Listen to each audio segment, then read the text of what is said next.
Bonsoir, voyageur. Vous revoici devant votre épouvantail préféré. Voyons donc ce que j'ai pour vous ce soir. Ah oui.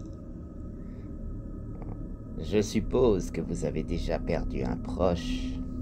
Eh bien, en ce qui concerne la famille dont nous allons parler, la perte d'un proche fut un événement peu commun, dirons-nous. Pour cette histoire, nous allons nous rendre de l'autre côté de la Manche, durant les dernières années de l'ère victorienne, pour suivre 4 personnes.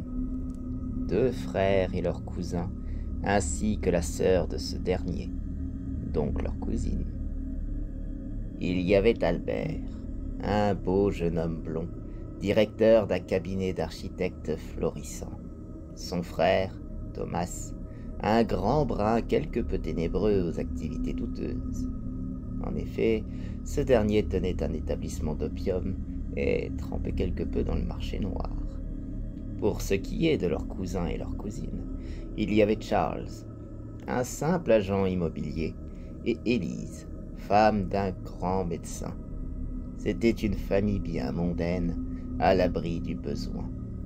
En dehors de Thomas et Élise, qui étaient très proches, tous ne s'étaient pas vus ni parlé depuis longtemps.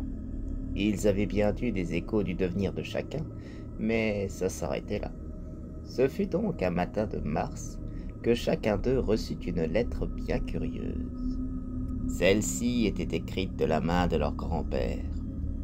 Elle les informait du décès de sa femme et qu'ils étaient donc tous conviés dans son manoir, tout en mentionnant qu'ils étaient inscrits sur le testament.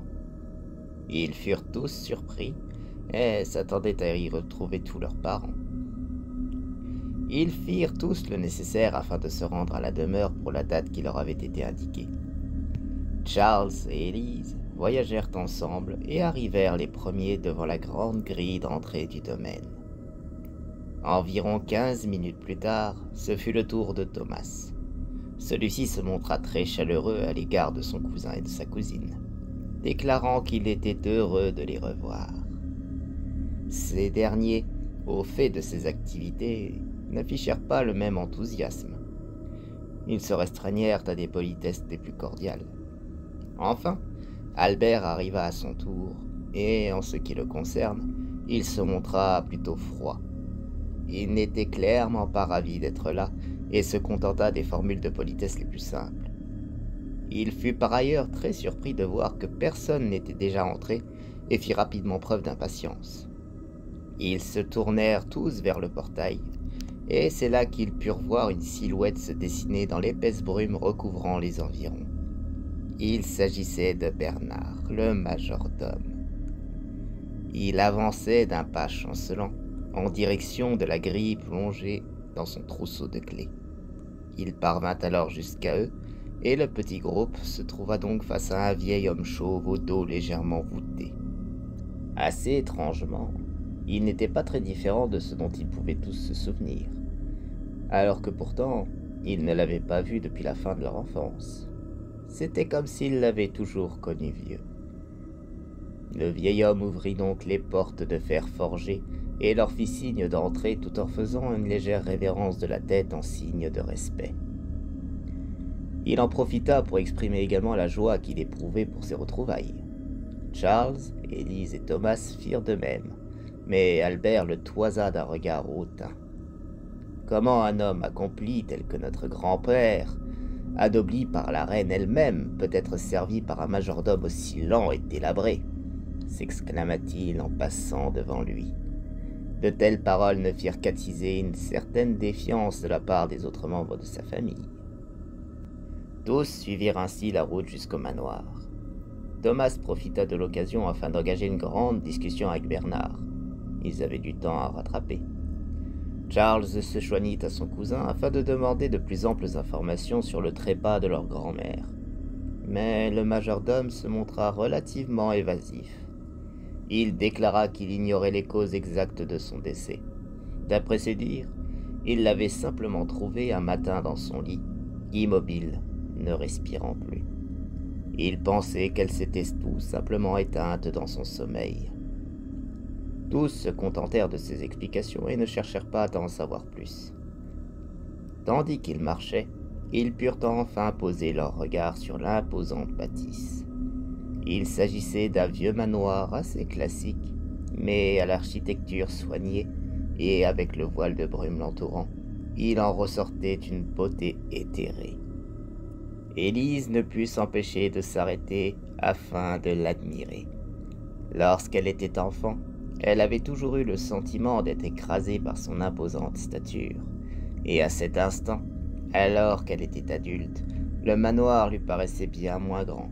Pourtant, elle avait toujours cette impression d'écrasement. Tandis que son regard glissait entre les colonnes de pierre et les fenêtres, elle put sentir une sensation des plus désagréables. Comme si une main glacée faisait danser le bout de ses doigts autour de son cœur. Son frère lui saisit l'avant-bras, s'inquiétant pour elle. Elle lui assura qu'elle allait bien, simplement que le fait de revoir cette demeure faisait remonter en elle nombre de souvenirs provoquant des sentiments contraires. Charles acquiesça, puis il l'invita à continuer. Ils parvinrent ainsi au manoir, et Gérard ouvrit les portes en grand avant de laisser le petit groupe entrer en premier. Le hall était immense. Les murs plaqués de bois ouvragé étaient décorés de nombreuses peintures et divers portraits. Un grand tapis rouge finement brodé couvrait le sol d'un carrelage de marbre, et au bout de celui-ci se trouvait un grand escalier de bois noble aux rampes sculptées, se scindant en deux afin d'accéder à l'étage.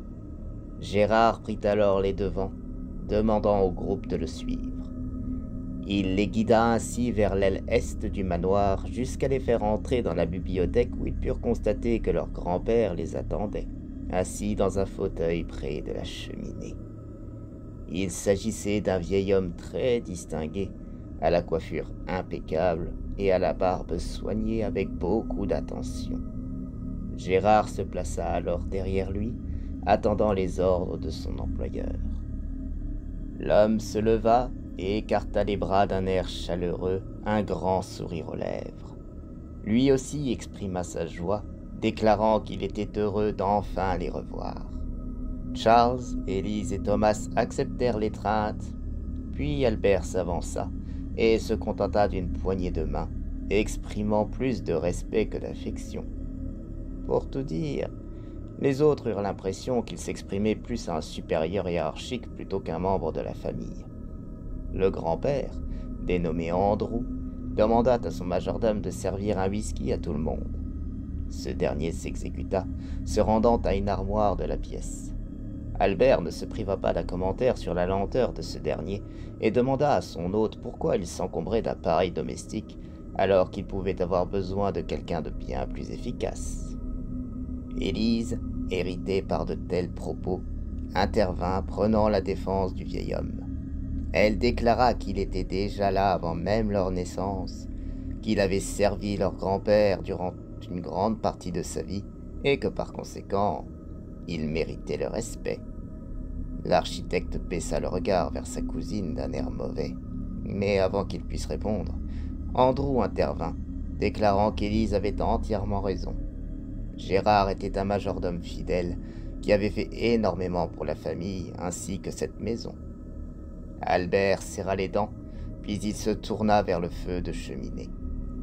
Le vieil homme revint avec un plateau en argent sur lequel se trouvaient 5 verres de whisky. Seul Albert, vexé, le refusa. Andrew invita donc son majordome à le prendre, puis il fit porter un toast à la mémoire de son épouse. « Puisse l'éternité lui être favorable, lança-t-il fièrement, puis tous burent un verre. À cet instant, quelque chose frappa Charles.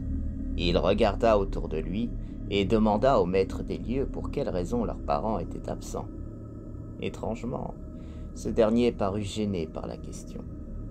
Il répondit qu'il avait envoyé des lettres à leur attention, mais qu'il avait également précisé qu'ils n'étaient pas sur le testament. Par conséquent, il supposait qu'ils n'avaient pas vu d'intérêt à faire le déplacement. Thomas saisit l'occasion pour demander de plus amples explications au sujet de ce fameux testament. Andrew se montra relativement flou à ce sujet. Il déclara qu'il ne pouvait pas en parler et que le notaire viendrait leur rendre visite le lendemain. Ce serait à lui de tout expliquer. Il reprit ensuite place dans son fauteuil, puis il indiqua que Gérard allait les conduire à leur chambre. Ils pourraient ensuite se reposer en attendant que le repas soit servi. Ils suivirent donc le majordome jusqu'au quartier que ce dernier leur avait préparé, et chacun put prendre du temps pour soi. Albert révisa ses dossiers. Thomas, quant à lui, consulta ses comptes ainsi que ses registres. Charles en profita pour s'allonger, tandis qu'Élise en profita pour se plonger dans la lecture. Aux alentours de 19h, Gérard vint les chercher afin de les amener dans la salle à manger. Leur repas était copieux. Une dinde accompagnée d'une large variété de légumes, un grand vin français, ainsi qu'un fromage de haute qualité.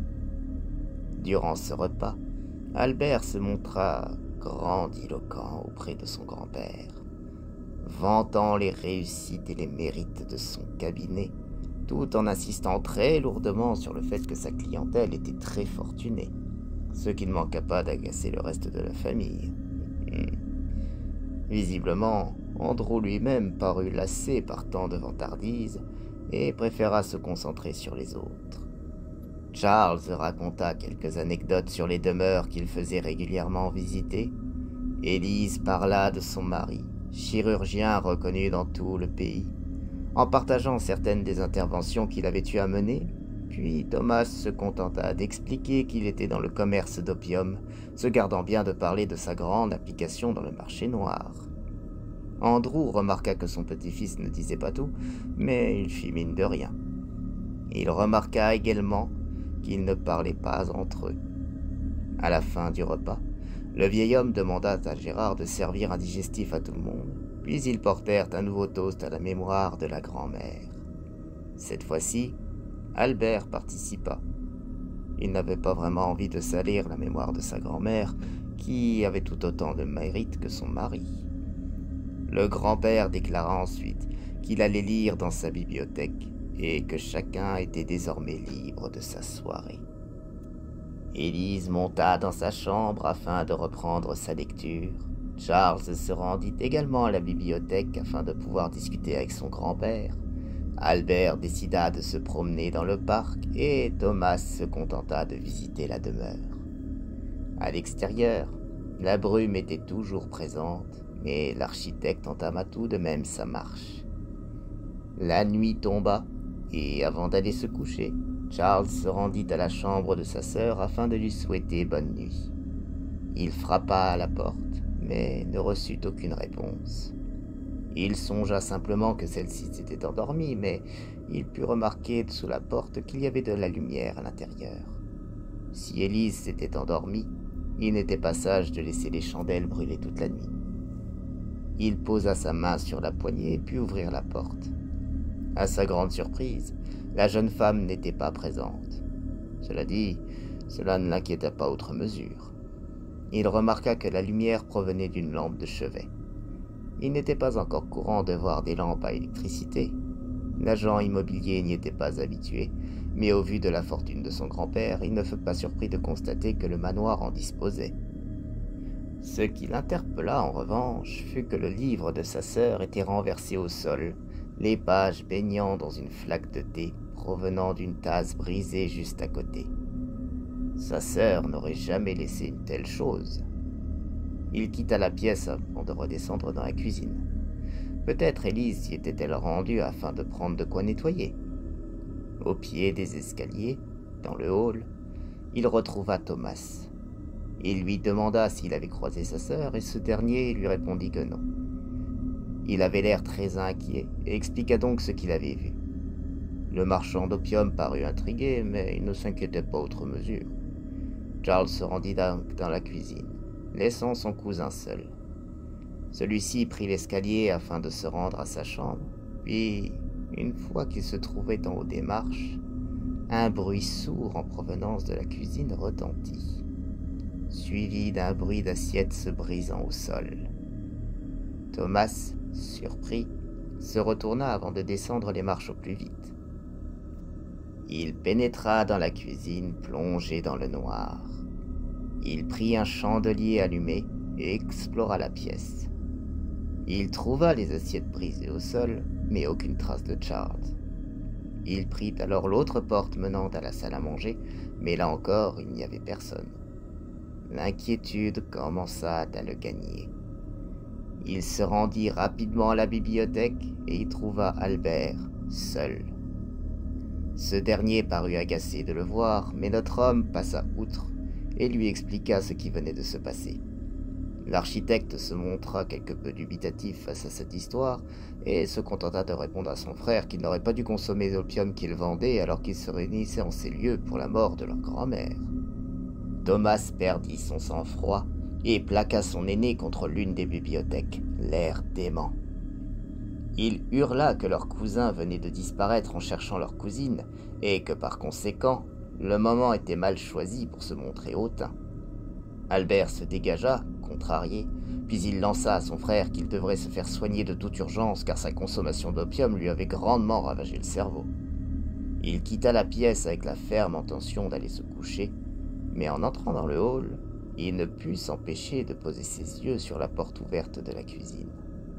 Il s'y rendit alors et put constater qu'il y avait effectivement bel et bien des morceaux d'assiette au sol.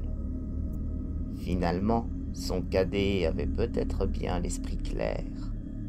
Il se retourna afin de retourner le voir, mais sur le seuil se trouvait Gérard, lui bloquant le passage.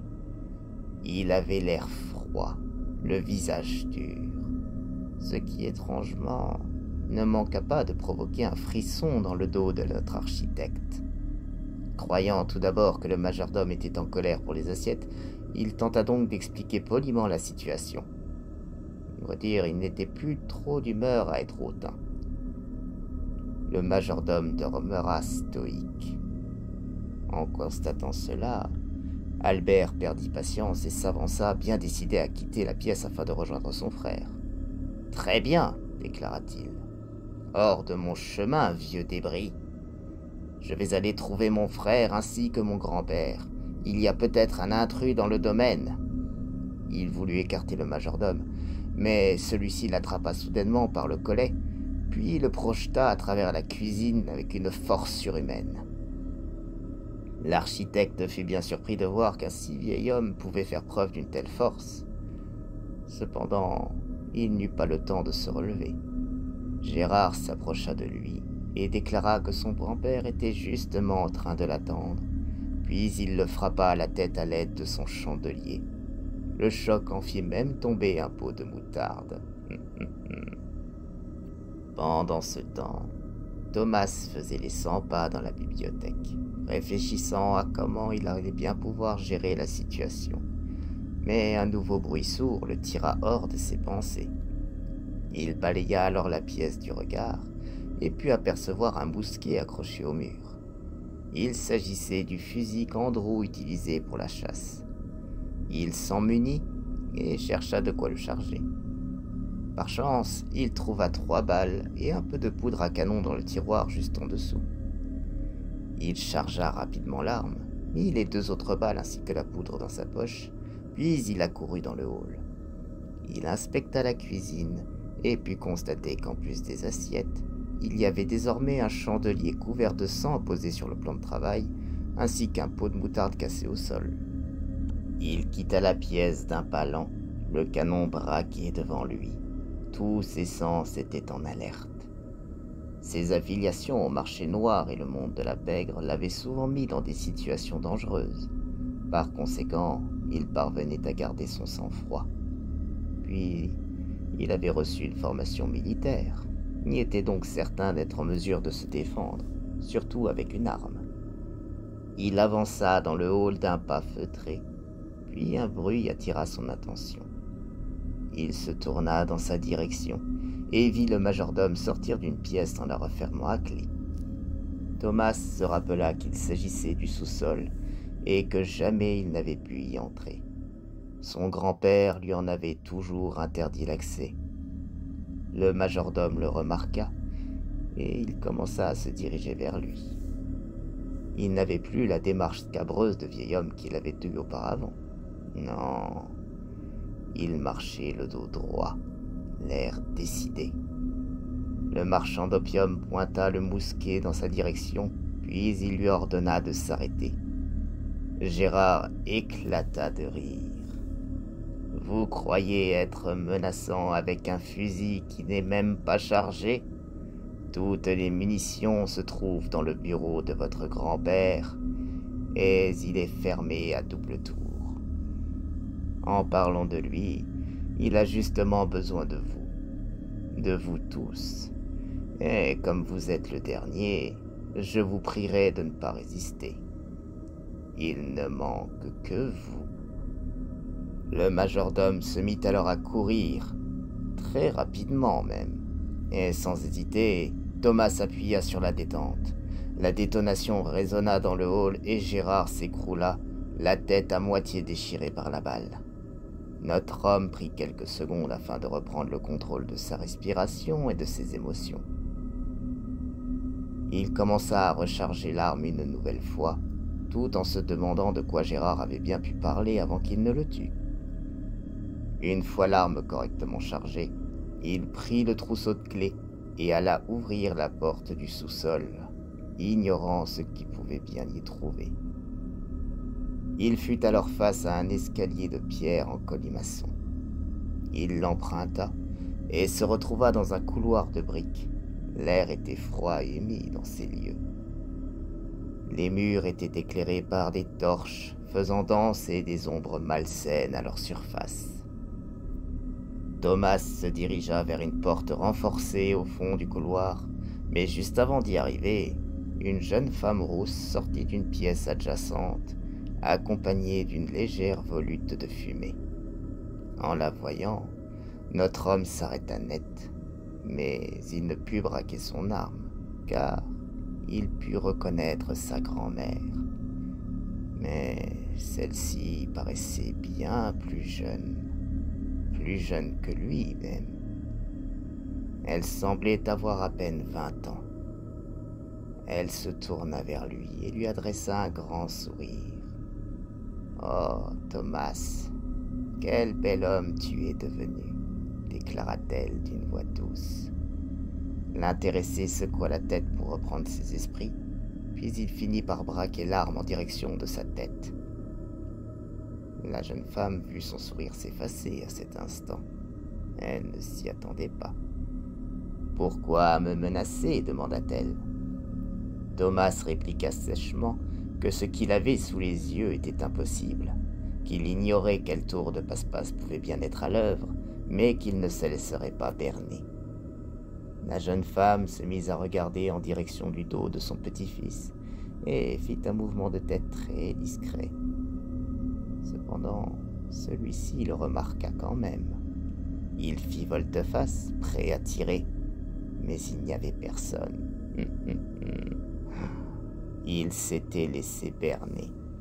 Sa grand-mère passa son bras autour de son cou d'un geste vif et le ramena au sol en resserrant son étreinte. L'homme en lâcha son arme et tenta de se débattre, mais la dame faisait preuve d'une force bien supérieure à ce que son apparence frêle pouvait laisser supposer. Il lutta du mieux qu'il put, mais Mathilda, sa grand-mère, était bien trop forte. Puis il sombra dans la conscience. Elle continua jusqu'à ce qu'il ne puisse plus jamais se réveiller avant de le traîner dans la salle se trouvant derrière la porte renforcée. À l'intérieur se trouvaient des étagères remplies de livres ésotériques, ainsi qu'un énorme chaudron en cuivre, couvert de symboles et d'inscriptions démentes et impies d'une origine connue seulement par quelques rares initiés. Il était rempli d'un étrange liquide vert fluo à la texture épaisse. Elle laissa le corps à côté du récipient géant, puis elle le déshabilla avant de se retourner vers Andrew. Celui-ci affichait un air victorieux. La jeune femme expliqua qu'elle avait entendu un coup de feu et qu'il avait pu entrer dans le sous-sol. Par conséquent, il avait très certainement tué Gérard. Le vieil homme s'en désola mais il promit qu'il trouverait un nouveau serviteur. Elle jeta le corps de Thomas dans le chaudron, puis Andrew ajouta celui d'Albert, en déclarant que s'il y en avait bien un qu'il ne regretterait pas, c'était bien celui-là. Ils patientèrent tous deux un instant, puis le liquide devint orange vif. Andrew se déshabilla, puis il but le contenu d'une petite fiole, un liquide bleuté. Il plongea à son tour dans le chaudron. Le liquide contenu à l'intérieur se mit à bouillir, puis il commença à se vider de lui-même, laissant apparaître un corps unique qui se releva lentement avant de quitter le récipient une fois que ce dernier fut entièrement vide. Andrew se tenait alors face à sa femme, rajeunie. Désormais, lui aussi avait l'air d'avoir à peine 20 ans. Tous deux s'enlacèrent avant d'échanger un long baiser passionné. Ils se félicitèrent de leur réussite. Puis Andrew se rhabilla, et tous deux purent quitter le sous-sol et remonter afin de passer une nuit passionnée. Quelques jours passèrent, et la disparition subite des 4 membres de la famille ne passa pas inaperçue. L'enquête mena rapidement au manoir, mais celui-ci avait été déserté, et il n'y avait plus la moindre trace d'activité suspecte. La police fut particulièrement perplexe, car la mort, Mathilda, prétextée dans les lettres qu'Andrew avait envoyées, n'avait jamais été déclarée, et tous deux avaient disparu sans laisser la moindre trace, ainsi que leur majordome. L'affaire fut classée, et le manoir mis à la vente. Il fut très rapidement acheté par un jeune couple qui semblait sortir de nulle part. Ah, alors, voyageur, perturbé. Je suppose que vous vous attendiez à une fin plus heureuse. Hélas, toutes les histoires ne peuvent pas forcément bien se terminer. Ne vous en faites pas. Nous retrouverons des histoires au dénouement plus joyeux. Enfin, peut-être pas la prochaine fois, car vous verrez que ne pas respecter les dernières volontés d'un homme pourrait bien être une chose qui vous poussera à exprimer les vôtres. Ah, à bientôt, voyageurs. Nous nous reverrons vite, car l'épouvantail aura toujours une histoire pour vous.